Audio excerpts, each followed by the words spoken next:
Hey guys, it's Alyssa here over at Books and Cats, and today I shall be doing my October wrap-up.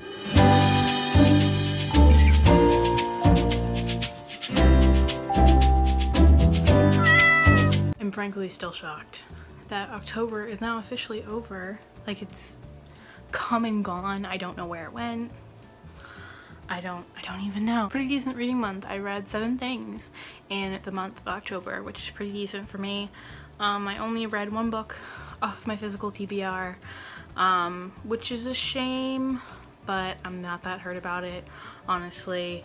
I've managed to get my TBR down to so little anymore, like the least I've had it in years, so I'm happy with that. I'm content with that. So the first thing that I read in the month of October was Secrets for the Mad by Dodie Clark. I actually have a review of this coming up soon. It should be going up a couple days after this goes up, so keep your little beady eyes out for that.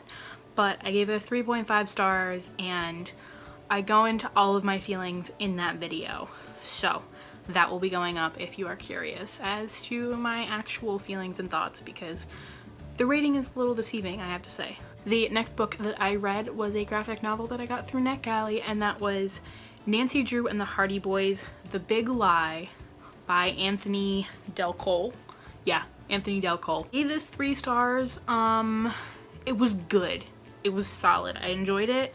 It's just definitely not a kind of graphic novel I normally gravitate towards. It was much grittier, much more aimed towards like teens. I did enjoy it. I am excited to get to the other books in this series, so I'm excited for them to come out. But yeah, I don't have many thoughts on this. I thought it was pretty solid.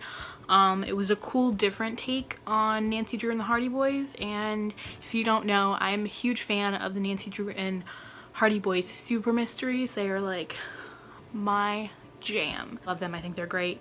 So to have this in graphic novel form was really, really cool. The next thing that I read in the month of October was actually the 1 book that I read for my physical TBR, and I have it obviously, but I'm too lazy to get up and get it.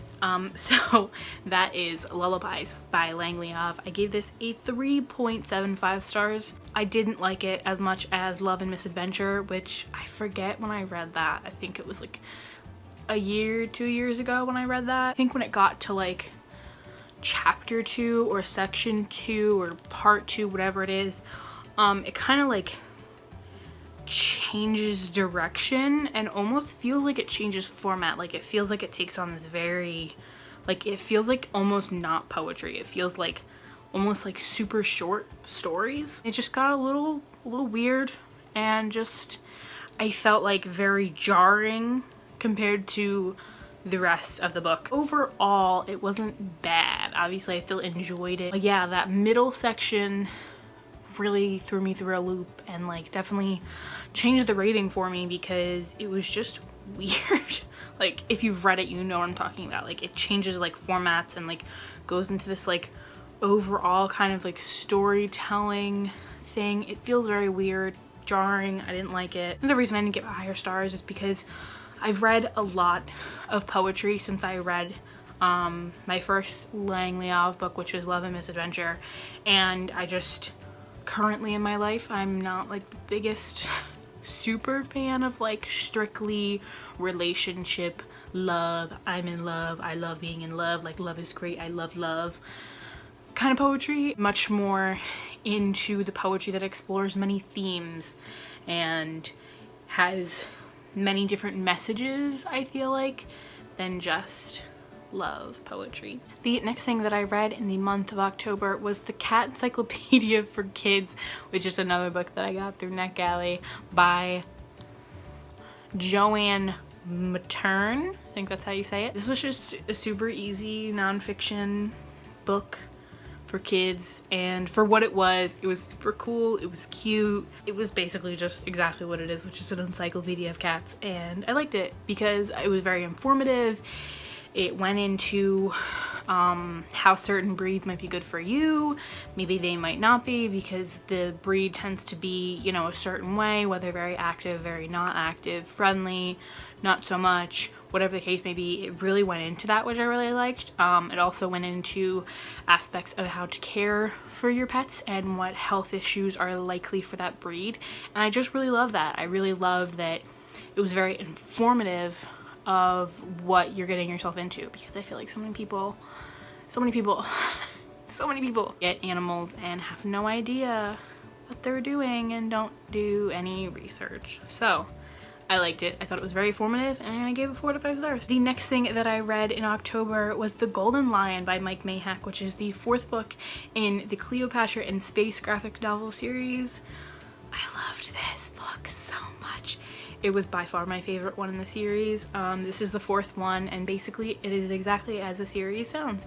It is about Cleopatra being sent to the future and like into space, and basically all of the adventures and things she realizes about herself and all of the things that she's trying to figure out. And I love it. I love it so much. First 3 novels, I kept going like back and forth.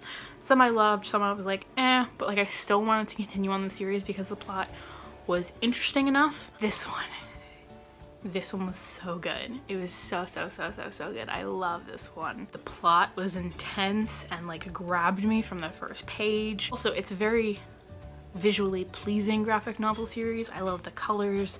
I love the art style. Everything about it is just so good. I just really love Cleopatra as a main character. She's kick butt, and she doesn't really listen to anybody and does whatever she has to do to save whoever she has to save.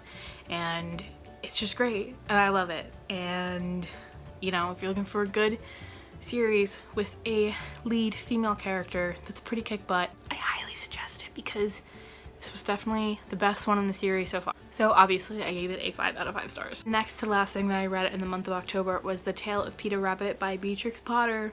This was adorable. I gave it a 4 out of 5 stars. I mean, I hadn't read it before. I just like, it was one of those things where like I knew of the story, I knew of the author, I just never got around to it. It actually connects with the last thing that I read this month. It was just good. So, and it was super short. It was like super cute and easy, and I loved it. And the last thing that I read in the month of October was Beatrix Potter's Journal by Beatrix Potter. It was basically a journal of, I guess, like a journal she had kept her kind of like whole life. It's legit like a pop-out book. Like there are certain things that you can like pull out and like see, like it has like little doors and it had like little letters, and you open up the envelope and you can pull it out and read it, and it was just really cute. It was really pretty, and I didn't really know much about her. Like I knew like a little bit because I had seen the movie like forever ago. Loved it. It was so cute, and honestly, I mean, at this point in my life, if I get the chance to have like a pop-up type of book, I'm gonna grab that opportunity and like do it to my full advantage. So yeah, that was the 7 things I read in October. If you've read any of these, please let me know your thoughts down below. I would love to know. And sorry if this lighting is bad, but I am busy the next few days and I needed to get this up. Yeah, I hope you guys enjoyed this video, and I hope I shall see you next time. Bye.